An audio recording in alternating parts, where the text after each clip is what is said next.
rental mga ka-vlog. Ayan gamit natin. Yun. Ito yung yun natin. Ayan kakabit. Yan. Ano ng kuryente.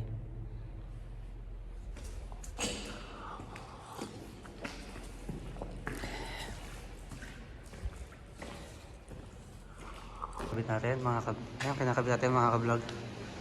Ayan sa kuryente na yan. Ayan. Ayan ginagawa natin. Gawa tayo ng butas. Para makalusot dyan. Vlog.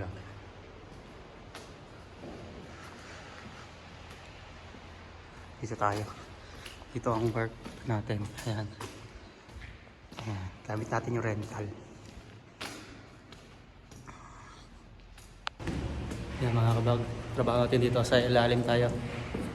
Gagawa tayo ng daan ng kuryente. Ayan.